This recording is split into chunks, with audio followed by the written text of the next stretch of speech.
I recently purchased the UCS A-wing Starfighter, set number 75275. This set originally released in 2020 and retailed for about $200 US. Sealed copies of this set are now going for over $300. To save a little bit of money, I bought a used one. As I mentioned in my previous video, the A-wing is one of my all-time favorite Star Wars ships, so I was really excited to get my hands on this. The ship arrived partially disassembled for shipping, but was about 70 to 80% intact. Taking apart this set and organizing the pieces took an entire night. Putting them back together took another night. I was worried that breaking down this set could be a bit of a chore. I thought it might somehow ruin the fun of the building experience. I was dead wrong. If anything, it was even more fun. When it all comes together, it is surprisingly heavy. Thankfully, it comes with a nice sturdy stand. This set contains 1,672 pieces. I'd like to highlight just a few of them. First up, let's look at these engine rings. This is part number 55817. Bricklink, for some reason, calls this part Wagon Wheel Viking with 12 holes. I'm keeping this clean, so we're moving on. This part is most often seen in dark bluish gray. The A-wing marks one of just 4 times it was produced in white. You can also find this piece in Jedi Starfighter with Hyperdrive from 2017. I think it really shows the brilliance of LEGO that a part designed to be a wagon wheel can end up on a spaceship and not feel out of place at all. Elsewhere on the engines, we find these large half-cylinders. This is part number 87926. This set is one of just 2 times that it's appeared in dark red. The other time was the Jedi Defender class cruiser. Rarest of all is the transparent canopy. Bricklink calls it an elliptic paraboloid. That kind of sounds like a Star Wars name. This piece was designed specifically for this set, and 6 years later, it has still never been reused. Which is a shame, but I kind of get it. I mean, what else do you do with this? Maybe one of these days, it'll show up on another UCS set. A lot of the fan conversation around UCS sets unfortunately revolves around the quality of the minifigures. A lot of the UCS minifigs are rare and valuable, but I think it's a shame people fixate so much on this. UCS sets are primarily designed to be high-quality display models with a more challenging build experience than the average LEGO set.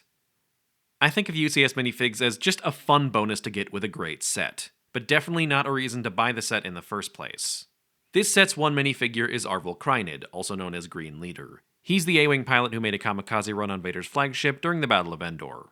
This is a good-looking minifig with some nice detailing on the helmet here, but it's definitely not worth the $50 you'd pay on the aftermarket. My advice, if you want an A-wing pilot, go with this much cheaper version from 2013. One last thing I want to add about this set, I really love these rotating cannons. It wasn't essential, but it's a nice touch. So really, we're left with 2 questions. Is this set worth getting, and if you do get it, is it worth it to buy a used one and dismantle it yourself? In regards to the first question, keep in mind we are probably not getting another UCS A-wing anytime soon, if ever. I also don't think there's that much room for improvement. The designers kind of nailed it here. This is also the second UCS set I've built, so I can't really compare it to the rest of the series. If you've got others at home, let me know, how does this one stack up? Now let's talk about price. If you adjust for inflation, the original $200 price tag would be about $250 in 2026. That means if you buy it used, you're paying close to what someone would have paid for a new copy during its release window. That's not a terrible deal. Now, from an investor perspective, maybe that's not a good thing. This set isn't accruing that much value. But it's a good thing if you just want it for a reasonable price.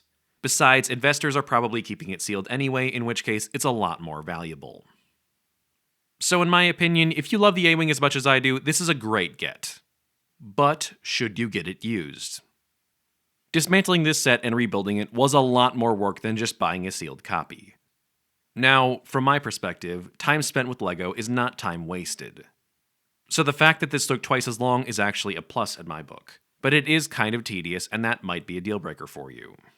If you do this, I really do recommend organizing the pieces on a large surface like this. It makes it more work on the front end, but it's way more fun to build.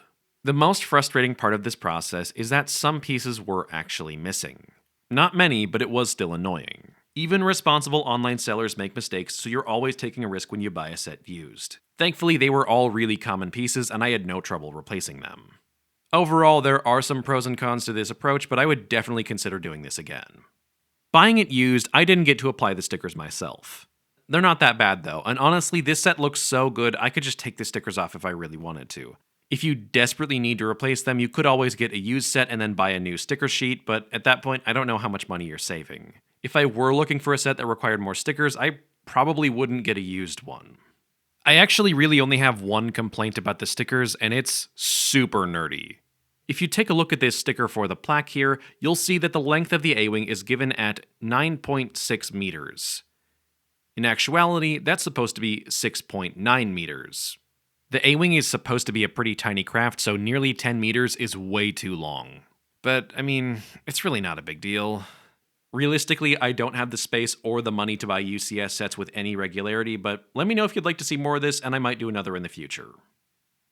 I just started this channel because I've got a project that I'm really excited to share with folks. I'm setting out to build every Rebel Alliance starfighter at a consistent scale. My first video was obviously about the A-wing, and I was hoping it would get like a couple hundred views. I was kind of surprised it got more traction than that, but that's cool. My next video is going to be about the U-wing. If you have any interest in this project, you should check out my other A-wing video and maybe give me a follow.